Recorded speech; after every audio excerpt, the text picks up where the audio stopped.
How Slow Is Your Belly? By Pastor Ricky Kurth. Print this article. The Cretians are slow bellies, Titus 1:12. Slow bellies is a figure of speech that is generally taken to mean lazy gluttons, and that could be. But the Greek word for belly is usually translated womb by our KJV translators, and the word for slow is usually translated barren. And the Bible says that the barren womb is never satisfied. Pr. 30:15. Women who long to have children and don't have them are often never satisfied with any substitutes.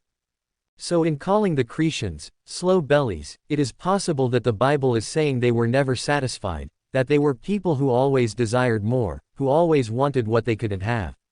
The Bible calls that covetousness, and the law of Moses forbade it.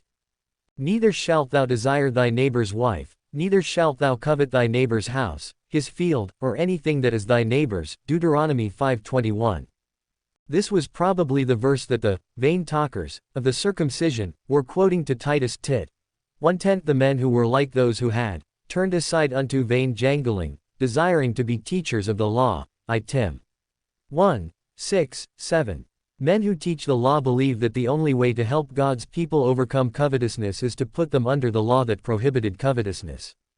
But Paul says, we are not under the law, but under grace. Rom.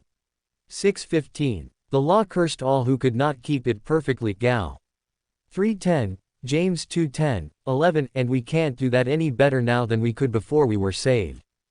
But you don't need the law to help someone who is struggling with covetousness, for grace forbids this sin just as surely. EPH. 5:3. That's why Paul agreed that the Cretians were slow bellies, but prescribed a different remedy for their covetousness. This witness is true. Wherefore rebuke them sharply, that they may be sound in the faith. Titus 1:13. Rather than tell Titus to remind the Cretians that the law says, thou shalt not covet, Ex. 20:17, Paul told him to rebuke them to be sound in the faith. And he defined what it means to be sound in the faith when he told Timothy, hold fast the form of sound words, which thou hast heard of me. 2 Timothy 1:13. Being sound in the faith means to hold fast the form of sound words that we've heard from Paul. He's the apostle to whom the Lord gave the dispensation of the grace of God to give to us. EPH. 3:1-2. So in the dispensation of grace, being sound in the faith means being Pauline.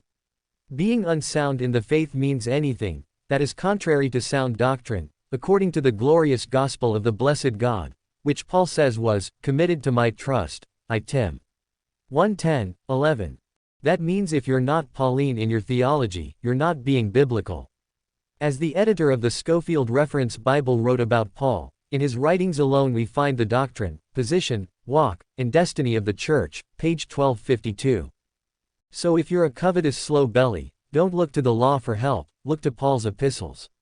He's the one who went on to tell Titus, the grace of God hath appeared to all men, teaching us that, denying ungodliness and worldly lusts, we should live soberly, righteously, and godly, in this present world. Titus 2:11, 1:1-2. The way to deal with ungodliness like covetousness is to learn more about God's grace, not beat yourself up with the law.